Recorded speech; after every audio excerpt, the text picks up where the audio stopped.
Given the advantages that the Christian worldview has from an existential perspective, so the existence of right and wrong, there's an ultimate purpose, what do you think has led atheism to gain ground in the way that it has, given that it offers no ultimate purpose and no ultimate hope or right or wrong? Let me make the point again. God is not a theory, he's a person.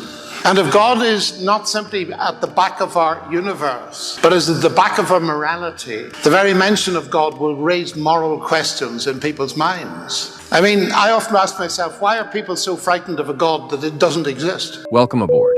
What are the factors contributing to atheism gaining ground in the minds of people today? Although atheism as a worldview provides no substantial explanations to the existential question of life, why are people turning to it? Here's John Lennox providing an answer to that question from a Christian point of view. Because the very mention of God somehow makes people think of the transcendent, of responsibility about the way they're behaving. And some are very honest, like Thomas Nagel I mentioned before. He said, I don't want there to be a God. That's not science, that's just personal preference. I do not want there to be a God. But it's honest. It's very honest. And of course, atheism gains ground because many people have had such a negative experience of Christianity.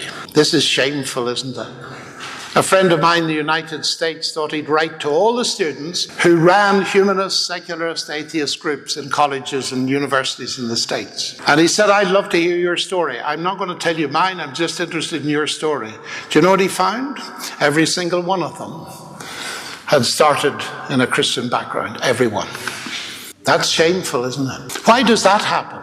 Well, the biggest reason given in Britain for leaving the church is simple. They don't answer our questions.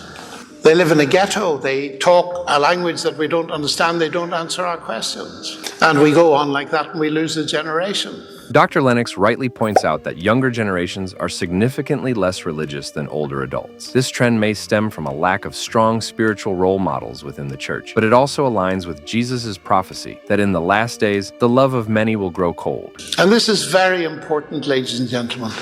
Ground is gained because there's no credible alternative.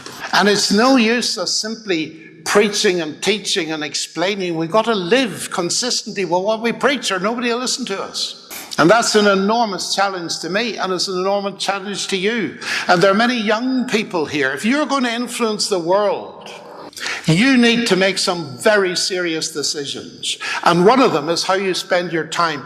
Just go home and write down how much time you spent in the last week watching a screen and playing games. And write down beside it how much time you spent in prayer and studying scripture. And then you'll know why we're failing to reach the world. We're playing at religion, ladies and gentlemen. And there's so much distraction. Now, I'm not a fuddy-duddy. I use the technology. I'm grateful for my website. But I watch and see that we're damaging our attention spans by our concentration, not simply on one instrument, but several at once. And even the psychologists are coming in and telling us we're rewiring our brains by doing it. We need to get real about this. And that's why we're driving people into atheism. They're looking for questions, they're looking for reality.